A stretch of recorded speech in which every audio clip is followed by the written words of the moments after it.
స్టేట్గా అడగాలనుకుంటున్నారు. మీరు కూటమిగా ఆంధ్రప్రదేశ్లో రాజకీయాలు చేస్తున్నారు. సేమ్ కూటమిగా తెలంగాణలో కంటిన్యూ అవుతారా?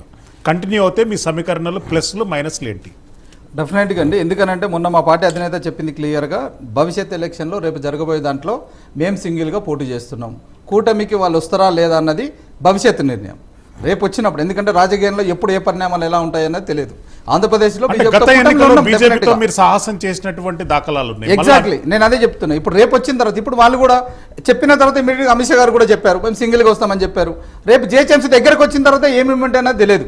కూటమిలో వెళ్ళొచ్చు, వెళ్ళకపోవచ్చు, డిపెండ్స్ అని ఆ సందర్భాన్ని బట్టి. వెళ్తే ఇందాక మిత్రులు అన్నారు, వెళ్తే ఖచ్చితంగా కాంగ్రెస్కి ఎలాగో ఉన్న 3 దాంట్లో ఒకటి కూడా రాదు. అది కూడా క్లియర్గా చెప్తున్నాం. అండ్ ఇంకొకటి క్లియర్గా నేను అడుగుతున్నా ఈరోజు మిత్రులు, కాంగ్రెస్ పార్టీ మీరు అడిగిన క్వశ్చన్కి కాంగ్రెస్ పార్టీ వాళ్ళకి మాత్రమే జనసేన తెలంగాణలో బలంగా వెళ్తే అత్యధికంగా ఎక్కువ ఉలికిపడేది కాంగ్రెస్ పార్టీ లీడర్స్.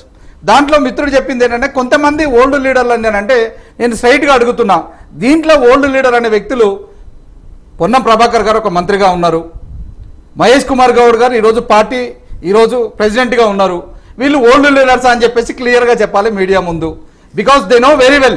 ఎందుకనంటే ఒక పార్టీ నడిపేటువంటి అధ్యక్షులు ఈరోజు దాదాపుగా 3 కోట్ల 4 కోట్ల మంది తెలంగాణ ప్రజలందరినీ కూడా దశాదిశ నిర్ణయించిన ఒక మంత్రి స్థానంలో ఉన్నటువంటి పొన్నం ప్రభాకర్ గారు, వాళ్ళ పార్టీలో ఉన్నటువంటి నాయకులు ఇక్కడ డెఫినెట్గా 100% ఒప్పుకోకపోయినా కాంగ్రెస్ పార్టీ నాయకులకి జనసేన పార్టీ రేపు పొద్దుగాలు వస్తే ఖచ్చితంగా మాకు భవిష్యత్తు ఉండదు.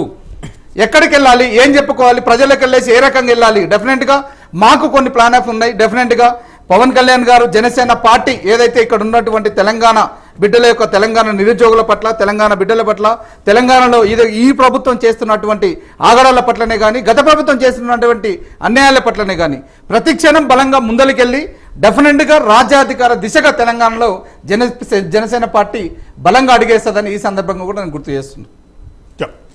శేషు గారు, సెటిలర్ ఓట్ బ్యాంక్ అనేటటువంటిది కీలకంగా మారే అవకాశం ఉంది.